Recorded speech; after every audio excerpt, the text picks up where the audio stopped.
अस्सलाम वालेकुम। Let's apply the concept जो हमने अभी पिछली वीडियो में डिस्कस किए थे, and that is about related to costing a new nuclear power plant. So सबसे पहली बात हम ये हमारी एक बहुत बेसिक सा एनालिसिस है। Use net positive value net present value to cost a new nuclear power plant. Determine the price of electricity that sets the NPV equals to zero. ये बात क्या है हम डिस्कस कर लेते हैं। Give investors a good return, the answer will have the units of cents per kilowatt hour. This is the unit of the electricity price. कितना खर्च, कितना आप कितना चार्ज कर रहे हैं पर किलोवाट आवर। सो इसका ज़रा एनालिसिस देख लेते हैं कि हम बहुत ही बेसिक एनालिसिस है इसका।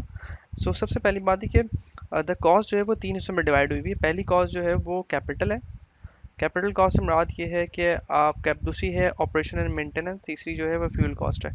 कैपिटल से मुराद है calculated in terms of hypothetical overnight cost. इस बात का मतलब ये है कि आप देखें कोई भी प्लांट जो है ना वो एक दिन में तो खड़ा नहीं हो सकता। उस प्लांट को खड़ा करने के लिए आपको कम से कम 4 5 6 साल चाहिए होता है। तो अगर कोई हाइपोथेटिकल प्राइस हो कि एक रात में हाइपोथेटिकली वो खड़ा हो जाता है, तो कितना अमाउंट आपको चाहिए होगा, वो that is called hyper cap overnight cost.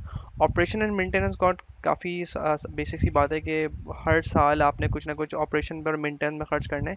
तो वो कॉस्ट है जो कि साल भर में वेरी भी कर सकती है और सेम भी हो सकती है। फ्यूल जो है वो यहाँ पे इस केस में यूरेनियम है। और बुसबर कॉस्ट जो है कॉस्ट एट द प्लांट, मतलब प्लांट के ऊपर पहुँचने के बाद, मतलब उससे पहले की कंडीशन है उनको हमने इग्नोर कर दिया है कि वो आ कैसे रही। जो कॉस्ट आपको प्लांट के ऊपर पड़ रही है उसको हम बुसबर कॉस्ट कहते हैं। इसमें ट्रांसमिशन और डिस्ट्रीब्यूशन कॉस्ट को शामिल नहीं किया गया। तो again we will summarise it. Total जो कॉस्ट पड़ रही है वो तीन हिस्सों में डिवाइड हुई हुई है। कैपिटल कॉस्ट के लगाने में कितना खर्चा आ रहा है प्लांट को खड़ा करने में, दूसरा है ऑपरेशन एंड मेंटेनेंस कॉस्ट, और तीसरी जो है फ्यूल कॉस्ट है। ये बहुत सिंप्लीफाइड वर्जन है। इसमें ऐसी बहुत सारी कॉस्ट होंगी जो हमने शामिल नहीं की। फॉर एग्जांपल सैलरीज की टैक्सेस नहीं शामिल किए, सैलरीज को शामिल नहीं की, तो हम उसको हम बाद में देखेंगे कि मैं इसका मतलब क्या है। Okay, let's start with the problem. ये कुछ अजम्पशंस हैं जो हमने ली हैं। पहली बात है जो प्लांट है वो 1 गीगावाट जो है उसकी रेटेड पावर है कि इतना प्रोड्यूस कर सकता है। इसको 5 साल लगने हैं टाइम बिल्ड होने में। 5 साल में बनेगा वो, मतलब कंस्ट्रक्शन कॉस्ट, इसकी कंस्ट्रक्शन टाइम जो है वो 5 साल है। और वो 40 साल तक काम करेगा। This is our another parameter.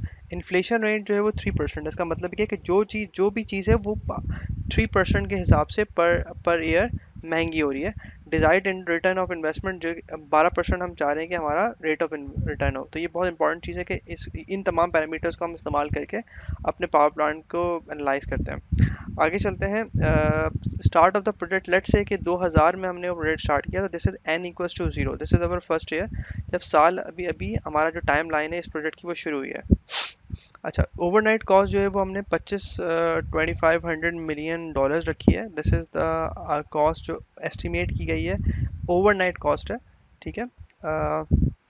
No revenue during construction. सीधी बात है कि आपके पास जब कंस्ट्रक्शन का टाइम होता है तो आपके पास कोई रेवेन्यू जनरेट नहीं होता, क्योंकि अभी प्लांट शुरू ही नहीं हुआ। मनी इन्वेस्टेड एट 12% रेट, हम पहले बात कर चुके हैं। Optimistic but simple, this is a very simple relation. Cost inflate जो है वो 3% पर ईयर है। तो ये तमाम पैरामीटर्स हैं जिनको हमें इस्तेमाल करके आगे चलना है। तो सबसे पहली बात, इस टेबल को हम समझ लेते हैं। मिसाल के तौर पर अगर मैं ये बात करता हूँ कि मेरे पास ये जो 2500 मिलियन डॉलर्स की ओवरनाइट कॉस्ट है, ये मैं 5 साल में खर्च कर रहा हूँ। 500 लाइक 5 साल में खर्च कर रहा हूँ। और 500 मिलियन मैंने पहले साल खर्च किया, मतलब 2 साल में। अगले साल मुझे 515 मिलियन खर्च करने पड़ेंगे, क्योंकि जो इन्फ्लेशन है अगर आप उस पर अप्लाई करते हैं तो ये 500 बढ़ के 515 हो जाएगा कि आपने इसको इन्फ्लेट कर दिया। अगर आप सिंपली मल्टीप्लाई करते हैं किस चीज़ से, 500 मल्टीप्लाई बाय 1 प्लस 0.03, 0.03 मतलब कि 3% इन्फ्लेशन है। मतलब जो चीज़ 500, जो खर्चा यहाँ पे 500 मिलियन का खर्चा हो रहा था इस साल, अगले साल वही खर्चा जो है वो बढ़ के 515 मिलियन का हो गया।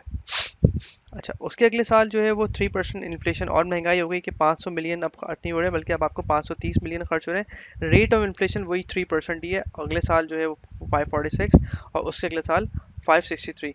तो ये तमाम चीज़ें क्या बता रही हैं कि फ्यूचर में जो आपकी कॉस्ट थी वो ज़्यादा है। मतलब आपने 500 जो मिलियन आपने इनिशियली खर्च किए थे, अब आपने अगले साल 515 खर्च करने हैं, उसके बाद अगले साल 530 खर्च करने हैं, और फिर अगले साल 540 एंड 563 खर्च करने हैं। नाउ अगर मैं इन तमाम खर्चों को जो कि 4, 3, 2, 1 और 2000 में हुए हैं, इनको प्रेजेंट वैल्यू में कन्वर्ट करता हूँ, मतलब कि अगर मैं इस वैल्यू को उठा के इस साल पे ले आता हूँ, तो that would be equals to 358। ये मैंने कैसे किया? This is actually rate of return 563 divide by 1 plus 0.12 and raised to the power 4, क्योंकि फर्स्ट ईयर जो है वो तो 500 ऑलरेडी होगा। तो अगर आप, डोंट वरी, इसकी जो इसकी इससे रिलेटेड जो न्यूमेरिकल है वो हम बाद में करेंगे, but I am just giving you idea कि ये प्रॉब्लम किस तरह सॉल्व हो रहा है। तो मैं फिर रिपीट कर रहा हूँ, 500 फर्स्ट ईयर की कॉस्ट है।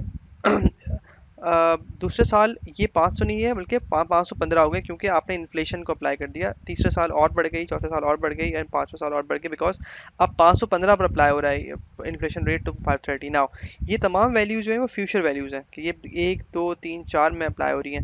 अगर ये तमाम वैल्यूज को हमें प्रेजेंट में लेके आना है, मतलब हमने 2000 में लेके आना है कि इस इतनी कीमत, इस वैल्यू जो 2004 में थी, इसकी वैल्यू 2000 में क्या होगी, तो वो आपने क्या किया? फ्यूचर वैल्यू को प्रेजेंट में कन्वर्ट कर दिया, उसी रिलेशन से जो हमने पहले किया था। मैं लेट मी शो यू, जो हमने पहले discuss this one.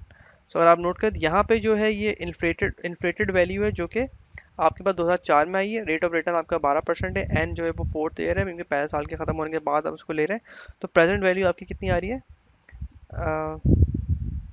Present value आपकी 358 आ रही है, विच मीन्स कि इस 2004 की में जो 563 मिलियन डॉलर आपने खर्च किए हैं, वो 2000 में उनकी वक़्त इतनी है। अगर मैं इसको उल्टी तरह देखूं कि अगर आप 358 मिलियन डॉलर्स किसी इन्वेस्ट करते हैं 12% से, तो आपको 4 साल बाद 563 मिलेंगे। और यही सब पर अप्लाई हो रहा है कि 546 को आप 3 साल पीछे ले गए, 530 को आप 2 साल पीछे ले गए, और 2515 को आप 1 साल पीछे ले गए, तो वो 560 बनेगा, और इस साल को आपने वहीं रखना है। तो बेसिकली नाउ ये चीज़ क्या हुई? ये प्रेजेंट वैल्यू हुई इस पूरे खर्चे की।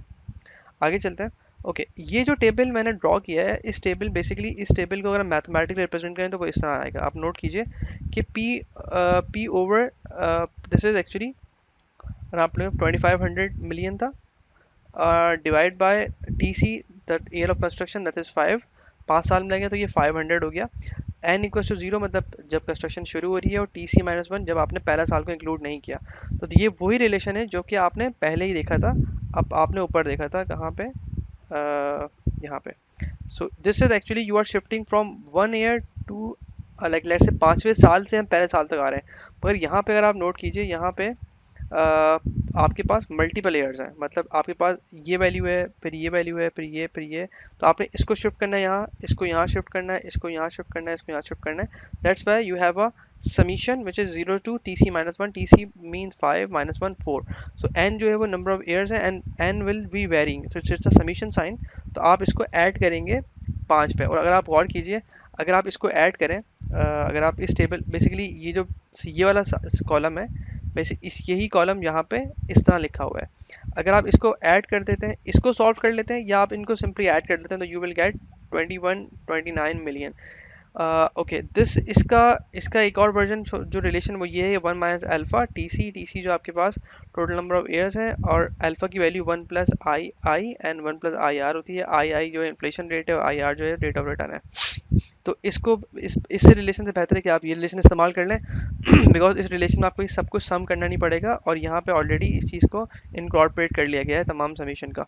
इंपॉर्टेंट बात ये, अगर आप गौर कीजिए कि जो कैपिटल कॉस्ट है 29 million, this is less than the 2500 million initial जो कि आपकी ओवरनाइट कॉस्ट थी। बिकॉज ओवरनाइट कॉस्ट जो है वो पूरे साल में डिस्ट्रीब्यूट हुई थी, कि आपने हर साल जो है, हर साल 500 मिलियन का जो इन्फ्लेटेड प्राइस है उसको अप्लाई करना था। अब आपने जब उसको फर्स्ट ईयर पे ले आए, तो आपकी वो 29 मिलियन बन गई, जो कि कम है, बट स्टिल इसकी जो फ्यूचर वैल्यू है वो ज़्यादा होगी, and that is actually this one.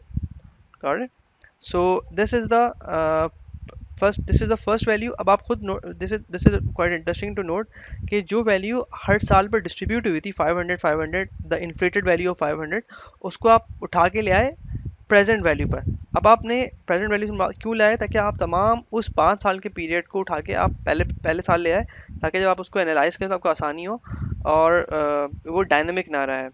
आगे चलते हैं। O M Operating cost covers salaries of the workers, insurance cost, replacement of equipment, repair of equipment, and इसमें और कॉस्ट भी हो सकती है। तो यहाँ पे एक हमने बेसिक बात कह दी कि operation cost, operation maintenance cost जो है वो इन तमाम चीज़ों को इंक्लूड करती है। हाँ, अलबत्ता इसमें हम फ्यूल कॉस्ट को शामिल नहीं कर रहे, although it's somehow related to operations, but still we consider the fuel cost separately in an energy project. So उसको देख लेते हैं। Operation cost are calculated similar to capital cost, बिल्कुल वैसे ही हमने, बट इम्पॉर्टेंट बात की है कि कैपिटल ऑपरेशन कॉस्ट जो है वो जब प्लांट बन जाएगा उसके बाद से शुरू होती है। तो लेट्स से वी हैव, हमने अज्यूम कर देंगे फिर 95 मिलियन डॉलर्स पर ईयर हम ऑपरेशन एंड मेंटेनेंस कॉस्ट लगा रहे हैं, तो वो कांस्टेंट है। But since this value has need to be apply with the same relation, तो आपके पास ऑपरेशन कॉस्ट जो है वो 95 मिलियन है। आपका आई जो है इन्फ्लेशन रेट है, और एन जो है वो नंबर ऑफ ईयर्स है, आई आर आर जो है रेट ऑफ रिटर्न है। आपने ये रिलेशन लगाया कि आप एन टी सी, मतलब जहाँ से आप कंस्ट्रक्शन से शुरू हो रहा है, पहले जीरो था, यहाँ पे टी सी कंस्ट्रक्शन जो है वो 5 ईयर था, एंड जो अपर लिमिट है इसकी वो तमाम इसकी आपके पास जो पूरी इसकी life of the whole power plant project है। तो यहाँ पे इस रिलेशन को आप इस्तेमाल करें तो पी ओ एम जो है वो आपके पास 97 मिलियन है। यहाँ इस रिलेशन को although you can just imagine if I add them to 40 times, तो इससे बेहतर है कि हम ये रिलेशन इस्तेमाल कर लें। ये एक कंटिन्यूस रिलेशन है, इसमें अल्फा जो है आपके पास बिल्कुल वैसे ही है जो 1+आई आई है, और 1+आई आर जो है वो भी 1+आई आई अपॉन 1+आई आर अल्फा की वैल्यू है। टीपी जो है वो टोटल टाइम जो है वो 40 ईयर्स है, और टीसी जो है वो कंस्ट्रक्शन ईयर जो 5 साल है। तो पी यू एम यहाँ से जो आपके पास जो ऑपरेशन कॉस्ट आपकी हर साल 95 मिलियन डॉलर्स लग रही है, अगर आप उन तमाम पूरे ऑपरेशन के टाइम को की जो कॉस्ट निकालते हैं वो 750 मिलियन बनती है, और उसको उठा के आप फर्स्ट ईयर पे ले आए। अब आप देखें, इंटरेस्टिंग बात है कि अगर आप 95 मिलियन को सिंपली 40 से मल्टीप्लाई कर दें तो you will never get 750 million. ये डेफिनेटली इससे बहुत ज़्यादा फिगर होगी, बिकॉज ये इसकी प्रेजेंट वैल्यू है, फ्यूचर वैल्यू जो है वो हमेशा बड़ी होती है। तो फिर प्रेजेंट वैल्यू कम होती है, बात हम बता पहले ही डिस्कस कर चुके हैं। सो यहाँ पे आपने इसकी present value of maintenance cost निकाल ली by applying the inflation and rate of return. आगे चलते हैं। So now the fuel cost, let's say आपके पास जो फ्यूल कॉस्ट है वो cost of reactor ready fuel जो अज्यूम कर लेते हैं कि 2000 पर केजी जो है आपके पास फ्यूल कॉस्ट है। प्लांट कैपेसिटी फैक्टर 0.85 है कि प्लांट जो है वो अपनी फुल कैपेसिटी कभी कभी रन नहीं करता, तो it is running at 85% capacity. This is not efficiency, this is capacity. For example, अगर आपके पास जो प्लांट है उसमें लेट्स 100 यूनिट है, तो उसमें एक वक्त में 85 यूनिट्स काम कर रहा है। एफिशिएंसी बात की अलग चीज़ है। तो थर्मल एफिशिएंसी 33% है। अगर आप और कीजिए तो थर्मल एनर्जी है वो किस तरह निकाली जाएगी, बहुत दैट्स प्रीटी सिंपल।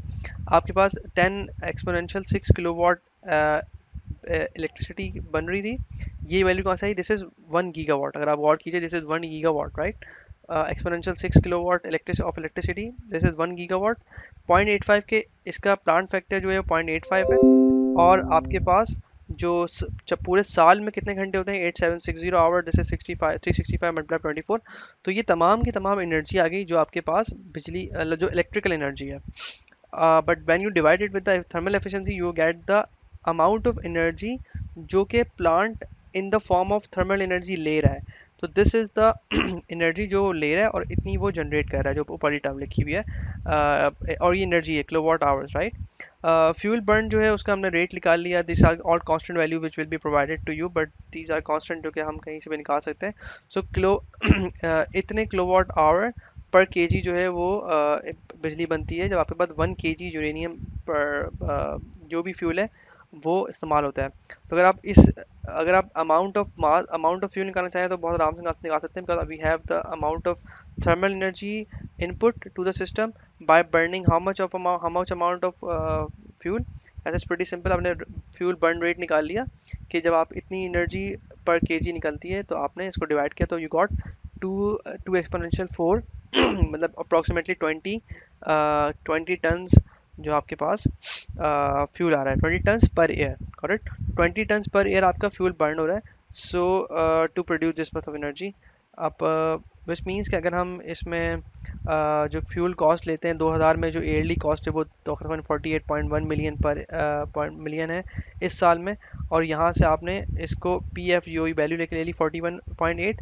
सिमिलरली आपने इसको पूरा throughout the operation time distribute कर दिया with by using the same relation जो अपन हमने डिस्कस किया, तो आपके पास 330 मिलियंस फ्यूल कॉस्ट आई। तो now till now we have three cost: fuel cost 330 million, we have operation and maintenance cost which is 750 million, and we have the total installation cost which is 2129 million. So this is the total amount of total cost which we would be paying for the entire period of our power plant, which includes the installation and construction as well. Now moving on, सब revenue, क्या revenue मतलब पैसे हम कैसे generate कर सकते हैं, पैसे उसका हिसाब कर लेते हैं कि रेवेन्यू क्या है। Revenue also start when the plant begin the operation, that is pretty obvious. Denote the electricity in cents per kilowatt hour. तो अगर 1 गीगावाट आवर जो आपके पास प्लांट है, उसकी उसकी इलेक्ट्रिकल एनर्जी कितनी होगी, सिंपली आपने जो थर्मल एनर्जी ऊपर निकाली थी यहाँ से, जैसे तो थर्मल एनर्जी आपने उसको डिवाइड कर दिया, मल्टीप्लाई कर दिया एफिशिएंसी का, तो you get the amount of electrical energy. Although electrical energy ऊपर भी सही लिखी हुई थी 1 gigawatt, but when you convert that 1 gigawatt and multiplied with the plant capacity factor कि पूरा प्लांट एक वक्त में काम नहीं कर रहा बल्कि 80% काम कर रहा है, तो you will get the same answer. यहाँ पे हम बात कर रहे हैं एनर्जी की, ना कि पावर की, तो that which means you have to multiply it with the number of hours for a year में 365 इंटू 24 आवर्स होते हैं। This much of electricity is produce in a year, right. So अब हम जब बात करते हैं कि इसका कितना रेवेन्यू जनरेट होगा। Let's say W is amount of energy जो यहाँ से निकाली आपने, that is 7.46 exponential 9 kilowatt hour, that's a quite big number, right. So when you multiplied cost of electricity, this is what we need to find, cost of electricity हमें निकालना है, and when you multiply it with the amount of electricity you get per unit, the uh, total amount of electricity, total amount of revenue, right? So C O ई हमारे पास unknown है, W E जो है वो हमारे पास 74.6 million. If you use P T F upon hundred is to convert to millions. F जो है capacity factor है, पी जो है वो इलेक्ट्रिसिटी है, और टी जो है आपके पास अमाउंट ऑफ टाइम है, राइट। सो यहाँ से आपके पास एक फैक्टर आ गया कि इतना रेवेन्यूज़ है। हमें हमें बेसिकली निकालना क्या है कि C O E cost of electricity निकालनी है। So this is a P R. So when you can P R की वैल्यू अगर 2000 में ये है कि again we use the same relation के उस वैल्यू को अगर हम throughout the whole period of time distribute कर दें, तो you have we are using the same relation P V R, present value of revenue is equals to present value of revenue on 2000, alpha tc is the construction time, and then tp is the total amount of project time. You have this relation. Now moving on, this is the in to balance the equation, आपके पास जो present value of revenue that should be equals to net present value should be zero, but that doesn't make sense. So in order to have a profitable project, आपको ये value greater than zero होनी चाहिए। तो P V जो capital थे जो plant लगाने में खर्चा हुआ था, पी वी ओ एम जो आपका प्लांट मेंटेनेंस ऑपरेशन में खर्चा हो रहा है, और पी वी एफ जो आपका फ्यूल में खर्चा हो रहा है। सो जब आप इन दोनों को इक्वेट करेंगे, किस इक्वेशन को, इस इक्वेशन को, इस पूरी इक्वेशन को, और जो पहली वैल्यूज निकली थी उनको, तो you have this relation which is coming out to be 5.4 cents per kilowatt hour. अगर आप इससे ज़्यादा पर बिजली को बेचेंगे, तो आपको बिजली बेसिकली इतने की पड़ रही है।